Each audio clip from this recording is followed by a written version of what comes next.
أعوذ بالله من الشيطان الرجيم. بسم الله الرحمن الرحيم. الحمد لله نحمده ونستعينه ونستغفره ونؤمن به ونتوكل عليه ونعوذ بالله من شرور أنفسنا ومن سيئات أعمالنا. من يهده الله فلا مضل له ومن يضلله فلا هادي له، ونشهد أن لا إله إلا الله وحده لا شريك له، ونشهد أن سيدنا مولانا محمدًا عبده ورسوله صلى الله عليه وعلى آله وأصحابه سلم تسليما كثيرا كثيرا. أما بعد، فقد قال الله تبارك وتعالى في كتابه المبين: إنا أعطيناك الكوثر فصل لربك وانحر إن شانئك هو الأبتر. بھائی اور دوستو، یہ جو عید ہے، کل جو عید آنے والی ہے، یہ عید قرباں کہلاتی ہے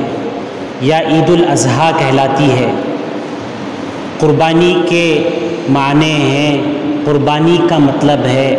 اپنے آپ کو قربان کر دینا، اپنے آپ کو ختم کر دینا. ضحیٰ یضحی، عید الاضحیٰ بھی کہتے ہیں ذبح کرنے کو، چونکہ اس موقع سے خصوصاً اللہ تبارک و تعالیٰ کے لیے جانور ذبح کیے جاتے ہیں، اس واسطے اس کو عید قرباں اور عید الاضحیٰ بھی کہتے ہیں. تو جن لوگوں کو اللہ تبارک و تعالیٰ نے استطاعت دی ہے، جن کو قدرت دی ہے، جن کو طاقت دی ہے، جو صاحب استطاعت ہیں، یعنی جن کے پاس ان کی اپنی ضروریات سے ہٹ کر،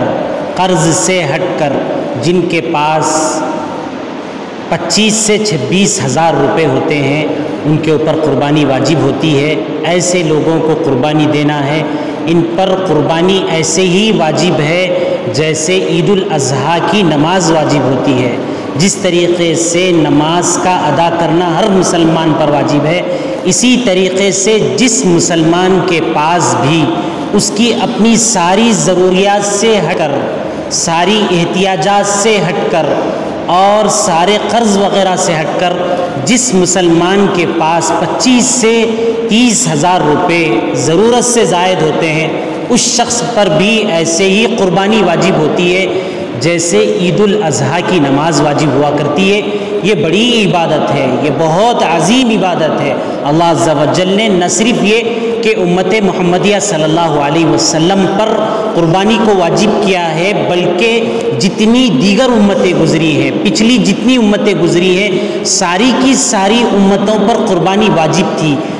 ان کو بھی اللہ تبارک و تعالیٰ کی طرف سے قربانی دینے کا حکم تھا. اللہ تبارک و تعالیٰ نے قرآن کریم کے اندر ارشاد فرمایا ہے: وَلِكُلِّ أُمَّةٍ جَعَلْنَا مَنْسَكًا، کہ ہم نے ہر قوم کے لیے قربانی کو ہم نے مقرر کیا ہے. اللہ تبارک و تعالیٰ قربانی کو مقرر کرنے کی وجہ بھی خود ہی بیان کرتے ہیں: لِيَذْكُرُوا اسْمَ اللَّهَ عَلَى مَا رَزَقَهُم مِّن بَهِيمَةِ الْأَنْعَامِ، کہ اللہ تبارک و تعالیٰ نے چوپایوں کی جو نعمت تم کو دی ہے، حلال جانوروں کی کھانے کی جو نعمت اللہ نے تم کو دی ہے،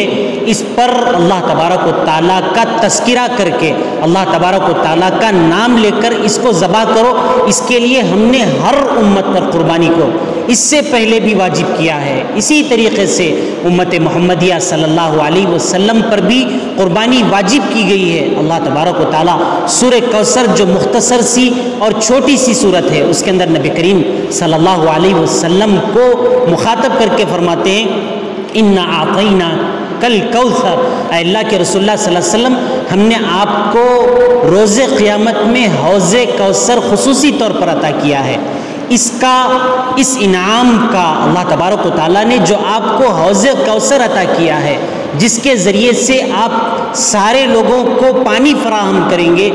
اس نعمت کا شکرانہ یہ ہے کہ فصل لربک، کہ آپ اپنے رب کے لیے عید الاضحیٰ کی 2 رکعت نماز ادا کیجئے، ونحر، اور اللہ تبارک و تعالیٰ کے لیے نہر کیجئے، قربانی کیجئے. نبی کریم صلی اللہ علیہ وسلم کو مخاطب کر کے کہا جا رہا ہے کہ عید کا دن ہے، عید الاضحیٰ کا دن ہے. جس کے پاس بھی استطاعت ہے، جس کو بھی قدرت ہے، اس کے اوپر 2 چیزیں واجب ہیں. پہلی تو یہ کہ وہ نماز عید الاضحیٰ کی نماز کو ادا کرے، 2 رکعات نماز کو ادا کرے، اور اس کے ساتھ ساتھ جس کے پاس بھی استطاعت ہے، قرض وغیرہ سے ہٹ کر 25 سے 30 ہزار روپے اس کے پاس موجود ہیں تو اس کے اوپر قربانی واجب ہے۔ تو قربانی کے دن یہ 2 عمل کرنے ہیں، ایک تو یہ کہ 2 رکعت نماز بطور شکرانے کے ادا کرنی ہے، اور دوسرے یہ کہ اللہ عز و جل کے لیے قربانی دینا ہے۔ بھائی اور دوستو، قربانی کا فلسفہ تو دراصل یہ ہے کہ انسان کو تو یہ چاہیے تھا کہ وہ اپنی ذات کو اللہ کے لیے قربان کر دیتا۔ حضرت ابراہیم علیہ السلام حضرت اسماعیل علیہ السلام کو قربان کرنے کے لیے تیار ہو گئے، لیکن اللہ عز و جل نے جب ان کے اس جذبے کو دیکھا کہ وہ اپنے بیٹے کو جو ان کے بڑھاپے میں پیدا ہوا ہے، اپنے اس بیٹے کو بھی اللہ کے حکم پر قربان کرنے کے لیے تیار ہیں، تو اللہ تبارک و تعالیٰ نے اس کی جگہ پر جنت کا ایک مینڈا بھیجا۔ تو اللہ تبارک و تعالیٰ کو تو اصل یہ تھا کہ ہم اپنی پوری جان کی قربانی دے دیتے، لیکن اللہ تبارک و تعالیٰ ہم سے صرف اللہ تبارک و تعالیٰ مال کی قربانی کا جانور کی شکل میں مطالبہ کر رہے ہیں۔ تو بھائی اور دوستو، قربانی بہت بڑی اور بہت اہم چیز ہے، بلکہ حضرت آدم علیہ السلام جو سب سے پہلے دنیا کے انسان ہیں، ان کے زمانے میں بھی قربانی کا رواج تھا۔ ان کے زمانے میں حضرت آدم علیہ السلام کے زمانے میں ایسے ہوتا تھا کہ حضرت آدم علیہ السلام کو ایک لڑکا ایک لڑکی ہر سال پیدا ہوا کرتے تھے، پھر دوسرے سال میں ایک لڑکا اور لڑکی پیدا ہوتے تھے۔ تو ان کے درمیان نکاح کرنے کا، شادی کرنے کا معمول یہ تھا کہ پہلے جو لڑکا پیدا ہوتا اس کی شادی بعد والے لڑکی سے کی جاتی، بعد میں جو لڑکا پیدا ہوتا اس کی شادی پہلے والی لڑکی سے کی جاتی۔ لیکن حضرت آدم علیہ السلام کے 2 لڑکے تھے، ایک کا نام قابیل تھا، ایک کا نام حابیل تھا۔ قابیل کے ساتھ جو لڑکی تھی وہ نہایت ہی زیادہ خوبصورت تھی، اور جو حابیل کے ساتھ لڑکی تھی وہ اتنی خوبصورت نہیں تھی۔ قابیل یہ چاہتا تھا کہ میرے ساتھ جو لڑکی ہے اس کا نکاح میرے ساتھ ہو جائے۔ تو جب یہ آپس میں لڑنے لگے تو حضرت آدم علیہ السلام نے ان دونوں کو اللہ کے حکم سے قربانی کرنے کے لیے کہا۔ تو اللہ تبارک و تعالیٰ نے اس قربانی کا تذکرہ بھی قرآن کریم کے اندر کیا ہے۔ اللہ تبارک و تعالیٰ فرماتے ہیں اذ قرب قربانا، جب ان دونوں بھائیوں نے قربانی دی، فتقبل من احدہما، کہ ان دونوں میں سے ایک کی قربانی تو قبول ہو گئی، جو حق پر تھا، جو درست پر تھا، اللہ تبارک و تعالیٰ نے اس کی قربانی کو قبول کر لیا۔ جو ناحق تھا، جو اصول کی خلاف ورزی کرنا چاہتا تھا، اللہ تبارک و تعالیٰ کہتے ہیں کہ ولم یتقبل من الآخر۔ بتانا مقصود یہ ہے کہ اللہ تبارک و تعالیٰ نے قربانی کو پہلے ہی سے مشروع کیا ہے۔ پہلے کی جتنی امتیں تھیں ساری کی ساری امتیں قربانی دیتے ہوئے آئی ہیں، اور خود امت محمدیہ صلی اللہ علیہ وسلم پر بھی قربانی کو مشروع کیا گیا ہے، اور قربانی کا کرنا صاحب استطاعت، صاحب قدرت لوگوں پر واجب ہے۔ اس کی اہمیت کو بتاتے ہوئے ایک حدیث ہے، حضرت زید بن ارقم رضی اللہ تعالیٰ عنہ بڑے صحابی ہیں، یہ فرماتے ہیں کہ نبی کریم صلی اللہ علیہ وسلم نے فرمایا، یہ نبی کریم صلی اللہ علیہ وسلم سے پوچھ رہے ہیں، اے اللہ کے رسول اللہ صلی اللہ علیہ وسلم، ما هذه الاضاحی یا رسول اللہ، اے اللہ کے رسول اللہ صلی اللہ علیہ وسلم، لوگ یہ قربانیاں دیتے ہیں، ان قربانیوں کے دینے کا مقصود کیا ہے؟ یہ قربانیاں کیوں دی جاتی ہیں؟ ان کے ذہن میں ایسے ہی سوال آیا ہوگا جیسے کہ آج کل بعض لوگ اعتراض کرتے ہیں، بعض لوگ کہتے ہیں کہ اتنے بڑے پیمانے پر قربانیاں دے کر مالوں کو کیوں ضائع کر دیا جاتا ہے، بجائے اس کے کہ پیسوں کو لوگوں پر صرف کیا جاتا، یہ قربانیاں کیوں کی جاتی ہیں؟ تو بھائی اور دوستو، اسی طریقے سے ان کے دل کے اندر بھی، صحابی رسول صلی اللہ علیہ وسلم کے دل کے اندر بھی خیال آیا۔ انہوں نے نبی کریم صلی اللہ علیہ وسلم سے پوچھا، اے اللہ کے رسول اللہ صلی اللہ علیہ وسلم، اتنے بڑے پیمانے پر یہ قربانیاں کیوں دی جاتی ہے؟ تو نبی کریم صلی اللہ علیہ وسلم نے فرمایا کہ سنت ابیکم ابراہیم، یہ تمہارے جد امجد، یہ تمہارے دادا محترم حضرت ابراہیم علیہ السلام کی سنت ہے، ان کا طریقہ کار ہے۔ انہوں نے اللہ کے عشق میں اللہ تبارک و تعالیٰ کے لیے جو قربانیاں دی ہیں، اس کے لیے ہم نے ان کے بہت سارے کاموں کو رہتی دنیا تک کے لیے ہم نے مشروع کر دیا ہے، اس کو سنت بنا کر چھوڑ دیا ہے۔ تو ان صحابہ نے پوچھا، اے اللہ کے رسول اللہ صلی اللہ علیہ وسلم، ٹھیک ہے ہم قربانیاں تو دیتے ہیں، ہم قربانیاں دینے پر اللہ تبارک و تعالی ہمیں کیا دیں گے؟ وما لنا فیہا یا رسول اللہ، اللہ کے رسول اللہ صلی اللہ علیہ وسلم اس قربانی پر ہمیں کیا ثواب ملے گا؟ نبی کریم صلی اللہ علیہ وسلم نے فرمایا بکل شعرۃ حسنہ، کہ ایک ایک بال پر اللہ تبارک و تعالی ایک ایک نیکیاں عطا کرتے ہیں، کہ جس طریقے سے دنیا کے اندر ایک ایک سکے کو ملا کر آدمی کے پاس دولت ہوتی ہے، تو روز قیامت میں بھی یہ نیکیاں ہی سکوں کی طریقے سے چلیں گے کہ جتنے بال ہوتے ہیں ہر بال کے بدلے میں اللہ تبارک و تعالیٰ ایک ایک نیکی عطا کرتے ہیں۔ ان صحابہ نے پوچھا اے اللہ کے رسول اللہ علیہ وسلم الصوف یا رسول اللہ، اے اللہ کے رسول اللہ صلی اللہ علیہ وسلم مینڈا ہوتا ہے، مینڈے کو تو بے انتہا بال ہوتے ہیں، کیا مینڈے کے ذبح کرنے پر بھی اس مینڈے میں جتنے بال ہوتے ہیں اس کے بقدر نیکیاں ملیں گی؟ تو نبی کریم صلی اللہ علیہ وسلم نے فرمایا قال بکل شعرۃ من الصوف حسنہ، کہ ہر مینڈے کے بال پر اللہ تبارک و تعالیٰ نیکیاں عطا کرتے ہیں۔ یہ اتنی بڑی اور اتنی اہم قربانی ہے تھی کہ نبی کریم صلی اللہ علیہ وسلم اپنی محبوب بیٹی، اپنی چہیتی بیٹی حضرت فاطمہ رضی اللہ تعالی عنہا سے مخاطب کر کے فرمایا کرتے تھے کہ قومی فاشہدی، کہ جس وقت قربانی کا موقع ہو تو قربانی کے جانور کے دینے کے وقت، قربانی کے دینے کے وقت نبی کریم صلی اللہ علیہ وسلم کو مخاطب کر کے کہتے تھے کہ تمہارے لیے بہتر یہ ہے کہ تم اپنی قربانی کے پاس ٹھہری رہو، فَإِنَّ لَكَ بِأَوَّلِ قَطْرَةٍ تَقْطُرُ مِن دَمِهَا مَغْفِرَةٌ لِكُلِّ ذَنْبٍ۔ اس کے بعد نبی کریم صلی اللہ علیہ وسلم نے حضرت فاطمہ رضی اللہ تعالیٰ عنہ سے فرمایا کہ اس قربانی کے کرنے پر کیا ملتا ہے؟ تو کہا کہ اس قربانی کا قطرہ زمین پر نہیں گرتا ہے، کہ اللہ تبارک و تعالیٰ تم نے جو گناہ کیے ہیں اللہ تبارک و تعالیٰ سارے کے سارے گناہوں کی مغفرت کر دیتے ہیں، سارے کے سارے گناہوں کو بخش دیتے ہیں۔ یہ آقا صلی اللہ علیہ وسلم اپنی محبوب اور چہیتی بیٹی حضرت فاطمہ رضی اللہ تعالیٰ عنہا کو مخاطب کر کے کہہ رہے ہیں کہ تم اپنی قربانی کے جانور کا احترام کرو، جس وقت قربانی ہو رہی ہے اس کے سامنے میں کھڑے رہا کرو کہ اللہ تبارک و تعالیٰ کے یہاں اس کا قطرہ زمین پر نہیں گرتا ہے، کہ اس سے پہلے پہلے اللہ تبارک و تعالیٰ تمہارے سارے گناہوں کو معاف کر دیتے ہیں۔ پھر فرمایا وَأَمَّا أَنَّهُ لَيُجَاءُ بِدَمِهَا وَلَحْمِهَا، اسی طریقے سے اللہ تبارک و تعالیٰ اس جانور کو روز قیامت میں اس کے خون کے ساتھ، اس کے گوشت کے ساتھ، اس کے جتنے اعضاء ہوتے ہیں وہ سارے کے سارے اعضاء کے ساتھ روز قیامت میں لائیں گے۔ فَيُوزَوْ فِي مِيزَانِ، اے فاطمہ یہ جو قربانی کا جانور ہے اپنے تمام جسم کے ساتھ، اپنے تمام اعضاء کے ساتھ تمہارے نام اعمال کا جو ترازو ہوگا اس ترازو کے اندر اس کو رکھ دیا جائے گا، بلکہ اللہ تبارک و تعالیٰ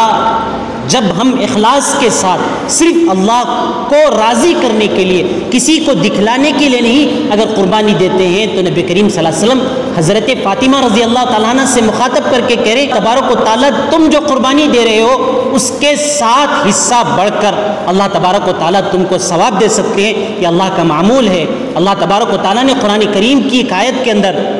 مثال دے کر فرمائی، مثال دے کر اللہ تبارک و تعالیٰ فرماتے ہیں کہ اخلاص کی بنیاد پر اللہ کو خوش کرنے کے لیے، اللہ کو راضی کرنے کے لیے جو عمل کیا جاتا ہے اس کی مثال ایسی ہے کمثل حبۃ، جیسے کسی کھیت میں کسان ایک دانے کو ڈالتا ہے، کمثل حبۃ انبتت سبع سنابل، کہ وہ ایک دانے کو لے جا کر کسان کھیت میں ڈالتا ہے تو اللہ تبارک و تعالیٰ کہتے ہیں کہ ہم اپنے فضل سے اس کی 7 بالیاں نکالتے ہیں، اس کے ساتھ اللہ تبارک و تعالیٰ ٹہنیاں نکالتے ہیں، ہر بالی میں 100 دانے ہوتے ہیں۔ اللہ تبارک و تعالیٰ قرآن کریم کے اندر فرما رہے ہیں کہ دیکھو کہ ہم نے ایک دانے کو کسان نے زمین پر ڈالا تو ہم نے اپنے فضل سے اس کے اندر 7 ہم نے کاڑیاں نکالی، 7 بالیاں نکالی، ہر بالی کے اندر ہم 100 دانے نکالتے ہیں۔ تو اللہ تبارک و تعالیٰ کہتے ہیں کہ تم میرے راہ میں خرچہ کرو گے تو میں تم کو ایسے ہی دوں گا۔ اللہ تبارک و تعالیٰ کہتے ہیں جیسے میں اس کسان کو دیتا ہوں کہ وہ ایک دانہ ڈالتا ہے تو 700 دانے اپنے گھر کو لے کر جاتا ہے، تو اللہ کی راہ میں خرچ کرنے پر اللہ تبارک و تعالیٰ اس کو بڑھا کر ایک نیکی کو لے جا کر اللہ تبارک و تعالیٰ اخلاص کی بنیاد پر، اللہ کو راضی کرنے کی بنیاد پر اس کو 700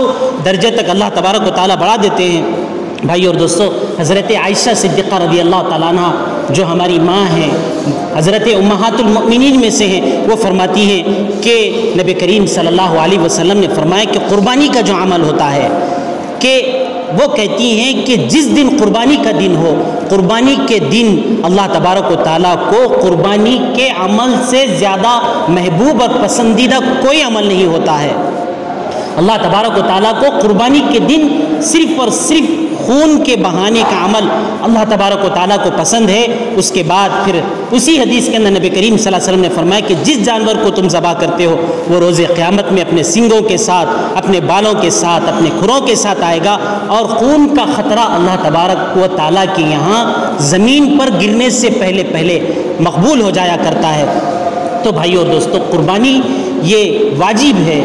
قربانی ہر صاحب استطاعت، جس کو اللہ نے قدرت دی ہے، جس کو طاقت دی ہے، جس کے پاس اپنی ساری ضروریات سے ہٹ کر 25 سے 30 ہزار روپے جس کے پاس موجود ہوتے ہیں تو اس پر قربانی واجب ہوتی ہے۔ تو سب سے پہلے یہ ہے کہ جن حضرات کو اللہ تبارک و تعالیٰ نے استطاعت دی ہے ان کو قربانی کرنا ہے، اور دوسرے یہ کہ جن جانوروں کی قربانی کرنا ہے وہ جانور جو عموماً شریعت نے جن کے کھانے کی اجازت دی ہے وہی جانور ہیں، جن میں بھیڑ، بکری، گائے، بھینس، اونٹ وغیرہ ہیں، جن کا تذکرہ قرآن کریم کے اندر اللہ تبارک و تعالیٰ نے فرمایا کہ جو حلال جانور ہیں، جن جانوروں کو ذبح کیا جاتا ہے ان جانوروں میں بھیڑ، بکری، گائے، بھینس، اونٹ، ان کی قربانی دی جا سکتی ہے۔ لیکن بھائیو اور دوستو، ایک چیز یاد رکھنا چاہیے کہ قربانی کا جو جانور ہوتا ہے، قربانی کے جانور کے 7 اعضاء ہوتے ہیں، جن 7 اعضاء کو نہیں کھانا چاہیے، جن کو کھانا حرام ہے، ان میں سے سب سے پہلی چیز تو بہتا ہوا خون ہے۔ جو خون ذبح کرنے کے بعد بہتا ہے اس خون کو استعمال نہیں کرنا چاہیے، وہ خون کا استعمال حرام ہے۔ اسی طریقے سے جو بکری ہوتی ہے، بکری کی شرمگاہ، بکرے کی شرمگاہ، اسی طریقے سے بکرے کے جو فوتے ہوتے ہیں، اسی طریقے سے بکرے میں کہیں پر مار لگ جاتا ہے تو اس کو کہیں پر ابھار آتی ہے تو اس ابھار کی جگہ کا گوشت بھی نہیں کھانا چاہیے۔ اسی طریقے سے مسانہ ہوتا ہے تو مسانے کو نہیں کھانا چاہیے۔ اسی طریقے سے پتا ہوتا ہے جس کو زہر کہتے ہیں، اس کو بھی نہیں کھانا چاہیے۔ اور قربانی کے سلسلے میں ایک چیز یہ بھی ہے کہ اگر بڑا جانور ہے تو اس کے اندر 7 لوگ قربانی میں شریک ہو سکتے ہیں۔ اگر چھوٹا جانور ہے، بکری ہے، بھیڑ ہے، تو اس کو ایک شخص کی طرف سے اس کی قربانی دی جا سکتی ہے۔ یہ صحابہ کرام نبی کریم صلی اللہ علیہ وسلم سے یہ بات ثابت ہے۔ اور قربانی 10 تاریخ کو، 11 تاریخ کو، 12 تاریخ کو قربانی یعنی نماز پڑھنے کے بعد، اگر گاؤں دیہات ہے وہاں پر اتنا بڑا مجمع نہیں ہے کہ جس کی وجہ سے عید کی نماز نہیں ہو سکتی ہے تو وہ سورج طلوع ہونے کے بعد قربانی دے سکتے ہیں۔ لیکن جن جگہوں پر عموماً ہر جگہ پر عید کی نماز ہوا کرتی ہے تو عید کی نماز سے لے کر 12ویں دن کے سورج کے غروب ہونے سے پہلے تک کے 3 دن تک 10، 11، 12 تاریخ کو قربانی مشروع ہے۔ اس کے ساتھ ساتھ چند ایک مسائل جو قربانی کے تعلق سے ہیں کہ جانور کیسے ہونا چاہیے۔ سب سے پہلی چیز تو یہ ہے کہ اگر خصی کردہ جانور ہے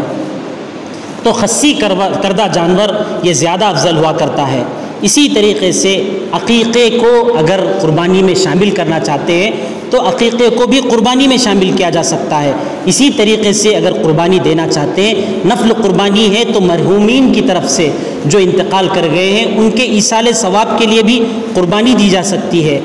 اگر لنگڑا جانور ہے اور وہ چل نہیں سکتا ہے تو اس کی قربانی نہیں دی جا سکتی ہے۔ اسی طریقے سے جس جانور کا سنگ یا جس جانور کی دم 3 حصوں میں سے ایک حصہ، اگر 3 حصوں میں سے ایک حصہ صرف باقی رہ جاتا ہے، 2 حصے ختم ہو جاتے ہیں تو اس کی بھی قربانی نہیں دی جا سکتی ہے۔ اسی طریقے سے اندھا جانور ہے یا کانا جانور ہے، دکھائی تو دیتا ہے لیکن 2 حصے دکھائی نہیں دیتا، ایک حصہ دکھائی دیتا ہے تو اس کی بھی قربانی دی جا سکتی ہے۔ بھائی اور دوستو، اس کے ساتھ ساتھ قربانی چونکہ یہ اللہ تبارک و تعالیٰ کا حکم ہے، نبی کریم صلی اللہ علیہ وسلم کی سنت ہے، تو قربانی کا گوشت سارا کا سارا خود بھی کھا سکتے ہیں، لیکن نبی کریم صلی اللہ علیہ وسلم کا معمول یہ تھا، آپ صلی اللہ علیہ وسلم کی سنت یہ ہے کہ جو بھی قربانی دی جائے تو قربانی کے جانور کے 3 حصے کیے جائیں، ایک حصہ تو خود اپنے لیے رکھ لیا جائے، ایک حصہ رشتہ داروں میں تقسیم کر دیا جائے اور تیسرا حصہ فقراء، مساکین، غریب حضرات کے درمیان میں تقسیم کیا جائے، یہ نبی کریم صلی اللہ علیہ وسلم کا معمول تھا۔ تو بھائی اور دوستو، قربانی کے دن دو عمل مشروع ہیں۔ ایک تو یہ کہ جس کو اللہ تبارک و تعالیٰ نے استطاعت دی ہے، جس کو قدرت دی ہے، جس کو طاقت دی ہے، اس کو تو قربانی کرنا ضروری ہے۔ بلکہ ایک حدیث کے اندر نبی کریم صلی اللہ علیہ وسلم جو لوگ قربانی استطاعت کے باوجود نہیں دیتے ہیں، ان کے پاس ساری ضروریات سے ہٹ کر 25 سے 30 ہزار روپے موجود ہیں، نبی کریم صلی اللہ علیہ وسلم ان کے اوپر غصہ ہو رہے ہیں۔ آپ صلی اللہ علیہ وسلم کہہ رہے ہیں کہ من کان لہ سعہ، کہ جس کے پاس قدرت ہے، طاقت ہے، ولم یضحی، اور وہ شخص قربانی نہیں دیتا ہے، اللہ کے حکم کو نہیں مانتا ہے، اللہ کے رسول اللہ صلی اللہ علیہ وسلم کے حکم پر عمل نہیں کرتا ہے، پیسوں کے ہونے کے باوجود اپنی طرف سے بہت سارے بہانے بناتا ہے، تو نبی کریم صلی اللہ علیہ وسلم کریں کہ فلا یقربن مصلانا، کہ وہ ہرگز ہمارے عیدگاہ کو نہ آئے۔ جس کے پاس استطاعت ہے، آپ صلی اللہ علیہ وسلم نہایت تاکید کے ساتھ، بلکہ یہ کہیے کہ جھڑک کر کہہ رہے ہیں کہ جو طاقت رکھتا ہے قربانی دینے کی، پھر اس کے باوجود وہ قربانی نہیں دے رہا ہے، تو وہ ہماری عیدگاہ کو عید کی نماز پڑھنے کے لیے، عید کا موقع جو خوشی کا موقع ہوتا ہے، جو 2 رکعت شکرانے کی نماز ہوتی ہے، استطاعت کے باوجود، قدرت کے باوجود نہیں دے رہا ہے، بہانے بنا رہا ہے،